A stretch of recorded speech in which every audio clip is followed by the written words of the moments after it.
Okay, you might say. So it's been bad for a long time before films became indecent. And it was great back in the time of Catholic Christendom. So what happened between that time and the last, say, century to cause things to be so bad, even in the early 20th century? Well, you have the major event, the Protestant Reformation.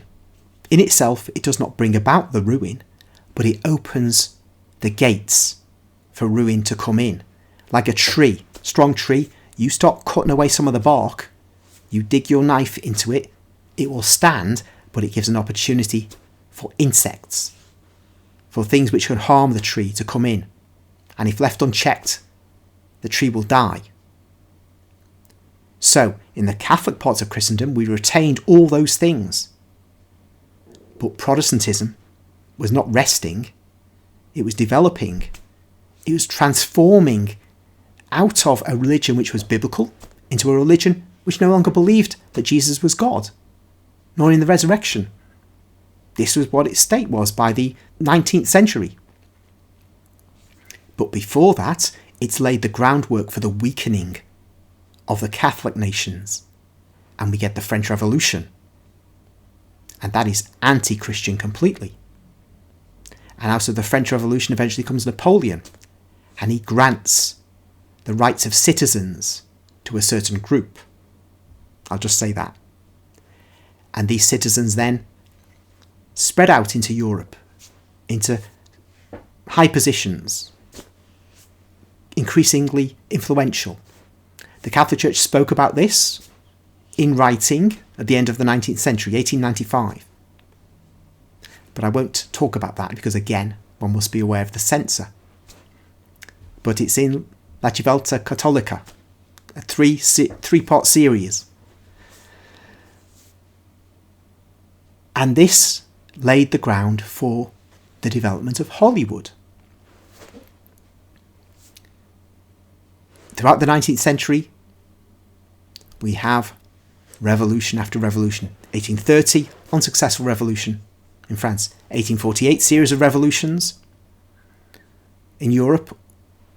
Largely unsuccessful, but unsuccessful in the sense that they don't take power, they don't keep power, but those ideas are very influential. Even English 19th century liberalism carries the seeds of what I wouldn't call revolutionary thought, because it's revolution now is a term which is so applicable to so many different phenomena. Really, it's about seeds which are for a new morality or a new amorality. Those seeds are in 19th century liberalism in England. They're in the French Revolution. They're in Bonaparte. They're in the group whom he gave rights to citizens. They're in Bolshevism. They're in socialism, English socialism even. And that's why it doesn't matter whether you speak of nationalisation of industries or private industries. The nationalised industries of China have not promoted immorality in the way that the private industries of the United States have under Joe Biden and before Trump to stop him getting a second term,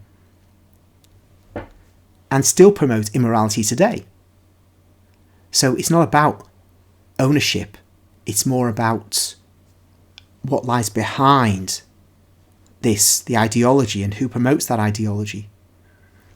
And in our case, in the Western world's case, it's the promotion of that kind of morality which is dominant today. It's an anti-Catholic morality. I wouldn't even say anti-Protestant, because Protestantism allows for divorce. It allows for the use of contraception in marriage. Some Protestantism even justifies abortion in certain limited circumstances at the moment. But you see, it's really about Catholicism versus evil here, not about Protestantism and Catholicism versus evil.